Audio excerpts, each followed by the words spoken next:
अस्सलामुअलैकुम। आज की इस वीडियो में हम प्रैक्टिकल सेंटर के जो उनके सेंटर में जो वो पेपर एग्ज़ाम्स लेते हैं, मैट्रिक क्लास का फिज़िक्स का पेपर मैं आपको आज सॉल्व करवाऊँगी। उसके न्यूमेरिकल्स मैं आपको सॉल्व करवाऊँगी जो अभी इस साल प्रैक्टिकल सेंटर ने जो मैट्रिक क्लास के जो उनके कॉम्प्रिहेंसिव जो एग्ज़ामिनेशन होते हैं, वो जो एग्ज़ाम्स हुआ है मैं आपको वो सॉल्व करवाऊँगी। उसके प्रॉब्लम आज मैं सॉल्व करवाऊँगी।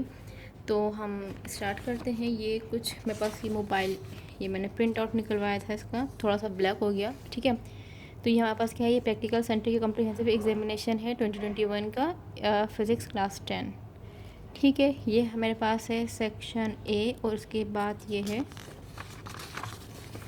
सेक्शन बी, ठीक है। उसमें इसके शॉर्ट भी हैं, इसके प्रॉब्लम है, उसके डिस्क्रिप्टिव है, लॉन्ग भी है।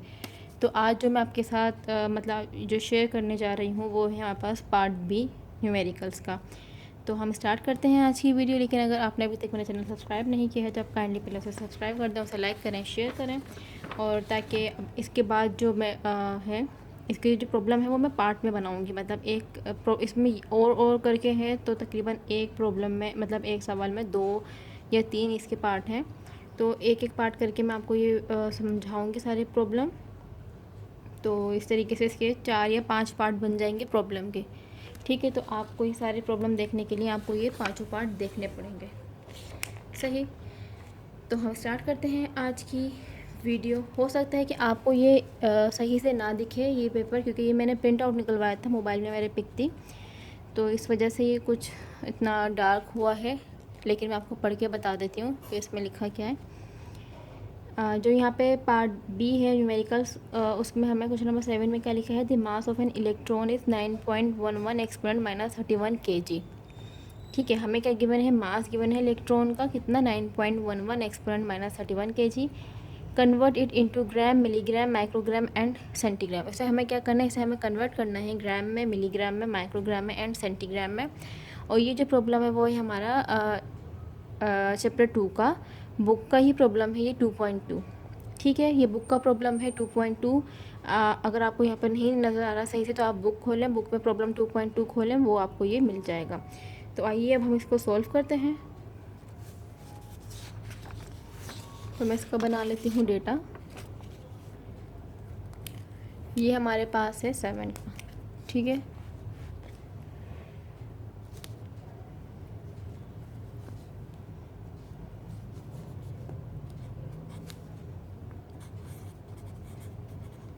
अब हमें बनाना है 7 का डेटा, ठीक है। हमें क्या गिवन है, यहाँ पे हमें मास गिवन है, तो हम यहाँ लिख देंगे कि हमारे पास मास इक्वल है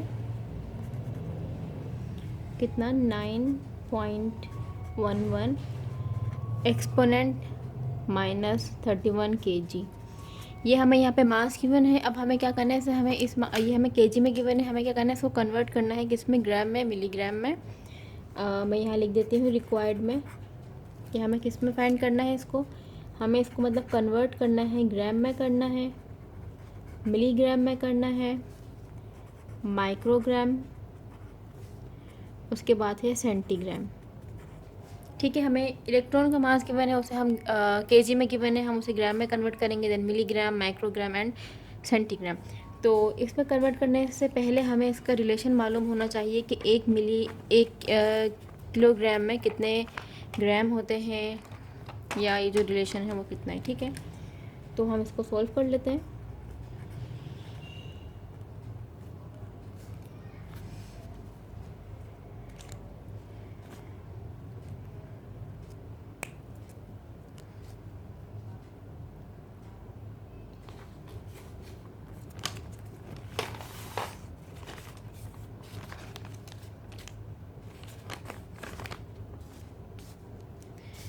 मैं आपको यहाँ बता देती हूँ। अब देखें, हमारे पास जो है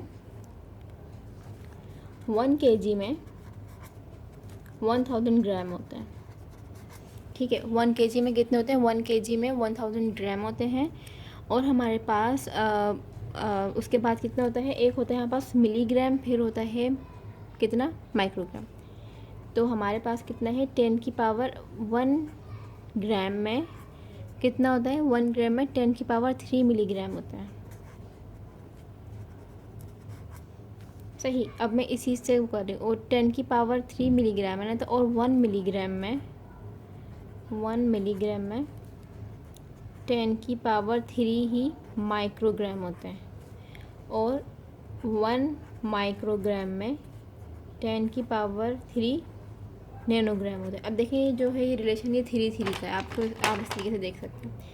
1 kg में कितना है, 1 kg में 10³ ग्राम होती है, मतलब 1000 का होता है 10³ होती है, तो 1 kg में 1000 ग्राम होते हैं। अब इसको यहाँ हमने इस तरीके से किया है, 1 ग्राम में 10³ मिलीग्राम होते हैं, और 1 मिलीग्राम में 10³ माइक्रोग्राम होते हैं, और 1 माइक्रोग्राम में 10³ नैनोग्राम होते हैं। ठीक है, यहाँ पे जो हमारे पास ये ग्राम, ये मिलीग्राम है ये, और ये जो माइक्रोग्राम है ये नैनोग्राम है। ठीक है, अब हमें क्या करना है, उन्होंने हमें जो मास है वो केजी में दिया है, वो हमें ये कहा गया है कि आपको उसको कन्वर्ट करना है ग्राम में, मिलीग्राम में, माइक्रोग्राम में और नैनोग्राम में। ठीक है, ये कुछ रिलेशन, ये मतलब ये आपको समझने का है। अगर आपको ये बात समझ में आ जाए तो बहुत आसान है। अगर हम चेक करें कि 1 kg में कितने होते हैं, 1 kg में होते हैं 1000 ग्राम, और 1 ग्राम में होते हैं 10³ मिलीग्राम, और 1 मिलीग्राम में होता है 10³ माइक्रोग्राम, और 1 माइक्रोग्राम में होते हैं 10³ नैनोग्राम। और अगर हम इसका डायरेक्ट केजी के साथ रिलेशन देखें तो मतलब मैंने आपको ये इस तरीके से बताया ना, ग्राम के साथ फिर मिलीग्राम। अगर मैं डायरेक्ट केजी के साथ आपको बताऊं तो 1 kg में हमारे पास क्या है, 10³ ग्राम है। ठीक है, तो और 10⁶ हमारे पास क्या हो गया, मतलब ये हम अगर बात करें उसकी अच्छा, उससे पहले आप ये देख लीजिए, जो 10⁶ है ना, इसको हम बोलते हैं माइक्रो, मतलब ये हमारे पास होता है, इसे हम कहते हैं माइक्रो। ठीक है, ये जो मैं मिली की बात कर रही हूँ, मिली को हम स्मॉल m से डिनोट करते हैं, माइक्रो को हम इस तरीके से u के सिंबल से डिनोट करते हैं, और नैनो को हम n से डिनोट करते हैं, जो कि होता है 10⁹। ठीक है, अब क्या है हमारे पास यहाँ पे, अभी मैंने आपको बताया कि 1 kg इक्वल होता है 10³ ग्राम के, तो इसी तरीके से हमारे पास जो 1 ग्राम है उसके अंदर 10³ कितने होते हैं, मिलीग्राम होते हैं, और जो 1 ग्राम है उसके अंदर होते हैं 10⁶ माइक्रोग्राम। ठीक है, आपको क्या रिलेशन याद करना है, आपको इतना याद रखना है यही वाला कि 1 kg में 1000 ग्राम होते हैं, और 1 ग्राम में 10³ मिलीग्राम, और 1 मिलीग्राम में 10³ माइक्रोग्राम, और 1 माइक्रोग्राम में 10³ नैनोग्राम। और अगर हम वैसे बात करें तो मिली का मतलब होता है 10⁻⁻3, माइक्रो का मतलब होता है 10⁻⁻6, मतलब कहीं पे अगर मिली लिखा हुआ होगा तो उसका मतलब होता है 10⁻⁻3, कहीं पे माइक्रो होता है तो वो होता है 10⁻⁻6, और कहीं पे अगर नैनो होता है तो वो मतलब होता है 10⁻⁹। ठीक है, लेकिन क्योंकि मैंने आपको ये ग्राम से यहाँ रिलेशन बताया है, तो ये ग्राम में इतने मिलीग्राम होते हैं, और इतने मतलब 1 मिलीग्राम में इतने माइक्रोग्राम होते हैं, और 1 माइक्रोग्राम में इतने नैनोग्राम होते हैं। क्योंकि जो मिली है वो ग्राम से छोटा यूनिट है, और जो माइक्रो है वो मिली से छोटा है, और जो नैनो मतलब ये वक्त के साथ साथ क्या हो रहा है, यूनिट और छोटे होते जा रहे हैं। ठीक है, तो ये हमारे पास रिलेशन है। अब हमें क्या करना है, केजी में जो हमें मास गिवन है उसे हमें कन्वर्ट करना है ग्राम में। ठीक है, तो अब हम स्टार्ट कर लेते हैं, अब ये वाला प्रॉब्लम स्टार्ट करते हैं। तो हमारे पास क्या है, यहाँ पे मास हमारे पास गिवन है केजी में, अब हम इसे कन्वर्ट करने जा रहे हैं ग्राम में। तो अब हमारा जो यूनिट है केजी वो बड़ा है, और जो ग्राम है वो क्या है, वो छोटा। तो बड़े से छोटे माने के लिए हम क्या करते हैं, बड़े से छोटे माने के लिए हम मल्टीप्लाई करते हैं। ठीक है, तो यहाँ मैं लिखूँगी m इक्वल है 9.11 10⁻⁻31 मल्टीप्लाई बाय 1000। मैंने 1000 से क्यों मल्टीप्लाई किया, क्योंकि जो हमारे पास 1 kg है वो इक्वल होता है किसके, 1000 ग्राम के। ठीक है, तो इस वजह से मैंने क्या किया, मैंने उसको 9.11 एक्सपोनेंट-31 को मल्टीप्लाई किया 1000 से। तो हम इसको मल्टीप्लाई कर लेंगे, तो जो कुछ भी आंसर आएगा वो हमारे पास आ जाएगा ग्राम में। 9.11 एक्सपोनेंट-31 मल्टीप्लाई बाय 1000। ठीक है, ये 31 था, मैंने 37 लिख दिया, दोबारा करती हूँ। 9.11 एक्सपोनेंट-31 मल्टीप्लाई बाय 1000 इक्वल 9.11 एक्सपोनेंट-28। ठीक है, तो ये हमारे पास आंसर आ गया है ग्राम में, कितना, 9.11 एक्सपोनेंट-28, और ये हो जाएगा ग्राम। ठीक है, अभी हमारे पास किसमें था, केजी में था, हमने उसे कन्वर्ट कर लिया है ग्राम में, और ग्राम में कन्वर्ट करने के लिए हमने क्या किया, सिंपल हमने 1000 से मल्टीप्लाई किया है। ठीक है, अब हमें क्या करना है, हमें अब आना है मिलीग्राम में। अब आप देखें इसका एंड का ये था किलोग्राम, फिर से हम आए ग्राम में, अब हमें आना है मिलीग्राम में। तो अभी मैंने आपको रिलेशन बताया है कि ग्राम और मिलीग्राम में जो रिलेशन है वो 10³ का है। ठीक है, हमने अभी आंसर फाइंड किया है, ग्राम में आंसर आया है हमारा, हमें केजी में गिवन था, हमने पहले उसे ग्राम में कन्वर्ट किया, अब ग्राम से हम कन्वर्ट करने जा रहे हैं मिलीग्राम में। तो ग्राम में और मिलीग्राम में कितना फ़र्क, क्या रिलेशन है, वो है 10³ का। ठीक है, तो अब जो ग्राम है वो बड़ा यूनिट है और जो मिलीग्राम है वो क्या है, छोटा, तो हमें बड़े से छोटे में आने के लिए मल्टीप्लाई करना होता है। तो यहाँ भी हम क्या करेंगे कि जो आंसर हमारे पास ग्राम में आया है उसे हम मल्टीप्लाई करवाएंगे 1000 से, और आंसर हमारे पास मिलीग्राम में आ जाएगा। ठीक है, तो यहाँ मैं हेडिंग लिख देती हूँ, ये हमने किसके लिए काम किया है, 4 ग्राम, ये हमने ग्राम में कन्वर्ट करने के लिए किया। अब यहाँ पे डाल देती हूँ 4 मिलीग्राम, मतलब अब हम किस में कन्वर्ट कर रहे हैं, अब हम मिलीग्राम में कन्वर्ट कर रहे हैं, तो ये काम हम उसके लिए करेंगे। तो मिलीग्राम के लिए क्या करेंगे कि जो अभी अभी हमने मास अभी हमने कन्वर्ट किया है मतलब ग्राम में, हम वो लिखेंगे। हमें जो गिवन है वो केजी में गिवन है, किलोग्राम में हमने वो नहीं लिखना, बल्कि जो अभी हमने कन्वर्ट किया है ग्राम में हमने वो मास लिखा। ठीक है, अब हम क्या करेंगे, इसको मल्टीप्लाई करवाएंगे 1000 से। क्यों, क्योंकि हमें पता है कि हमें क्या पता है, मैं यहाँ इसको रेड पेन से लिख दूँ तो ज़्यादा बेहतर है। हमें यहाँ पे ये पता है कि जो 1 kg है वो इक्वल है 1000 ग्राम के, इस वजह से हमने यहाँ पे 1000 से मल्टीप्लाई किया था। ठीक है, इसी तरीके से हमें ये भी पता है यहाँ पे कि जो हमारे पास 1 ग्राम है वो इक्वल होता है 10³ मिलीग्राम के, इस वजह से हमने इसको 10³ मतलब 1000 से क्या किया है, मल्टीप्लाई किया है। अब हम क्या करेंगे, इसको मल्टीप्लाई करेंगे 9.11 एक्सपोनेंट -28 मल्टीप्लाई बाय 1000, तो आंसर आया है 9.11 एक्सपोनेंट -25। आंसर क्या है वो लिख लेंगे यहाँ पे कि m इक्वल है 9.11 10⁻⁻25, और हमने किस में कन्वर्ट किया है, मिलीग्राम में। तो अब यहाँ जो यूनिट आएगा वो क्या आएगा, मिली, मिली में हम लिखते हैं स्मॉल m और आगे आ जाएगा ग्राम, तो ये हमने इसे कन्वर्ट कर लिया है मिलीग्राम में। ठीक है, केजी में कन्वर्ट गिवन था, केजी में से हमने ग्राम में कन्वर्ट करने के लिए उसको मल्टीप्लाई करवा दिया 1000 से, फिर ग्राम से मिलीग्राम में आने के लिए हमने जो आंसर आया था ग्राम का उसको ही हमने मल्टीप्लाई करवा दिया 1000 से, तो वो मिलीग्राम में हो गया। अब हम क्या करेंगे, मिलीग्राम से अब हम आएंगे किस में, माइक्रोग्राम में। तो आप ये भी देख सकते हैं कि 1 मिलीग्राम में 10³ माइक्रोग्राम, मतलब इन सब के दरमियान सिर्फ 3 10³ का ही रिलेशन होता है। इन सब में किसका है फ़र्क, 10³ मतलब सबसे ऊपर हमारे पास केजी है, फिर ग्राम, फिर मिलीग्राम, फिर माइक्रोग्राम, फिर नैनोग्राम, सब में कितने का फ़र्क है, सब में 10³ का फ़र्क है। मतलब किस तरीके से, अगर मैं कहूँ कि यहाँ पे है केजी, फिर है ग्राम, फिर है मिलीग्राम, फिर है माइक्रोग्राम, फिर है नैनोग्राम। ठीक है, तो इन सब में ये जो फ़र्क है यहाँ पे इधर सब में 10³ का डिफरेंस है। ठीक है, कितने का डिफरेंस है, 10³ का, सही। तो अब हम क्या करेंगे, अब हमने मिलीग्राम में कन्वर्ट कर लिया, अब हमें इसको कन्वर्ट करना है माइक्रोग्राम में। तो अब हम हेडिंग यहाँ पे लिखेंगे 4 माइक्रोग्राम। तो यहाँ पे माइक्रोग्राम है ना, तो हमें पता है कि 1 मिलीग्राम में 10³ माइक्रोग्राम होते हैं।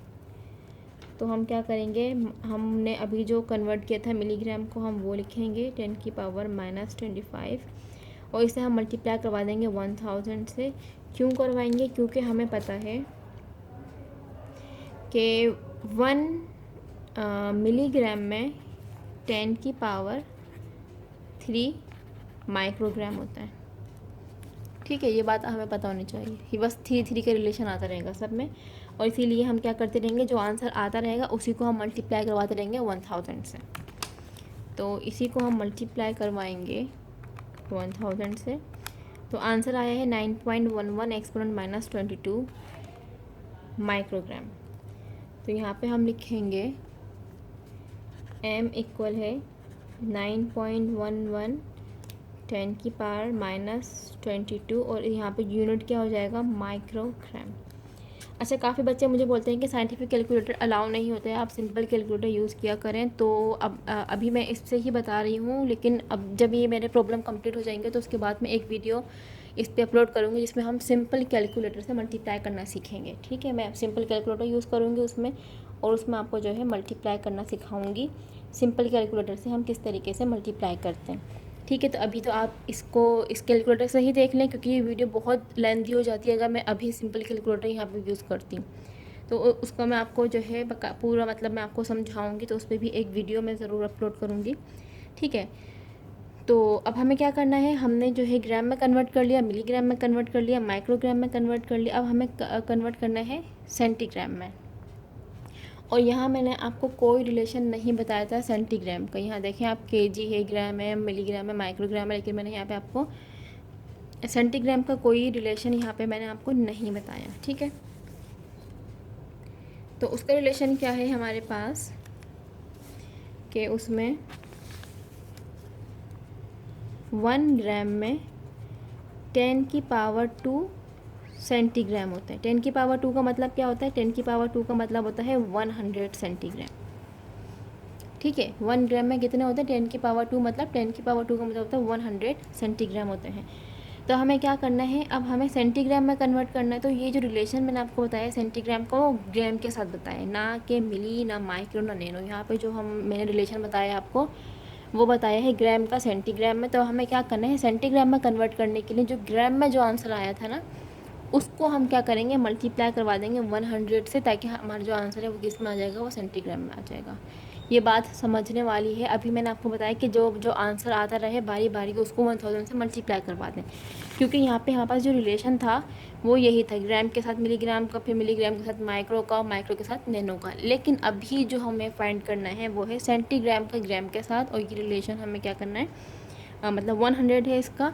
तो हम क्या करेंगे, जो हमारे पास ग्राम वाला जो आंसर होगा, ग्राम को हम मल्टीप्लाई करेंगे 100 से, तो वो सेंटीग्राम में कन्वर्ट होगा। ठीक है, तो अब कोई भी इस तरीके से ना करे कि माइक्रोग्राम के आंसर को मल्टीप्लाई कर दे। जी नहीं, ऐसा नहीं होगा। माइक्रोग्राम वाला हमें जो है नहीं करना, बल्कि जो जो सिंपल ग्राम वाला है हम वो करेंगे। ठीक है, तो यहाँ मैं हेडिंग डालूँगी 4 सेंटीग्राम। ठीक है, तो इसके लिए हमें क्या करना पड़ेगा, इसके लिए हमें वो वाला मास लेना पड़ेगा जो हमारे पास ग्राम है, सिंपल ग्राम। ये बात समझने की हो, ग्राम वाला कौन सा है, वो ये है ना, डी खाली ग्राम है। तो ये क्या है, 9.11 एक्सपोनेंट -28 ग्राम है ना, इसको हम मल्टीप्लाई करेंगे 100 से। तो जब मैं 9.11 एक्सपोनेंट -28 को मल्टीप्लाई करूँगी 100 से, तो आंसर मेरे पास आया है 9.11 एक्सपोनेंट -26। तो यहाँ मैं लिख दूँगी एम। अच्छा, अगर आपको ये नीचे ना दिख रहा हो तो आप इसमें जो है अपने मोबाइल की फुल स्क्रीन करें, आपको ये पूरा पेज नज़र आ जाएगा। 9.11 एक्सपोनेंट -26, और ये यूनिट क्या होगा, सेंटीग्राम। और ये हमारे पास प्रॉब्लम नंबर 1 का हो गया है आंसर, जिसमें हमने क्या किया था। अच्छा, हम यहाँ पे भी रिलेशन लिख लेते हैं। वो यहाँ का रिलेशन क्या है, यहाँ का रिलेशन ये है कि वी नो दैट कि 1 ग्राम में 10 की पावर 2 सेंटीग्राम होता है, और 10 की पावर 2 का मतलब होता है 100।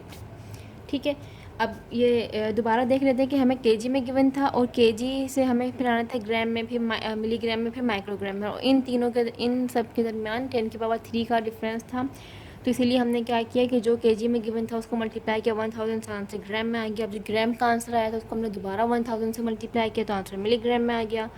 अब जो मिलीग्राम का आंसर था हमने उसे दोबारा 1000 से मल्टीप्लाई किया, तो आंसर माइक्रोग्राम में आ गया। अगर इसी तरीके से नैनोग्राम की बात करते हैं ना, यहाँ पे आप देख सकते हैं कि 1 की पावर माइक्रोग्राम में 10 की पावर 3 नैनोग्राम होते हैं।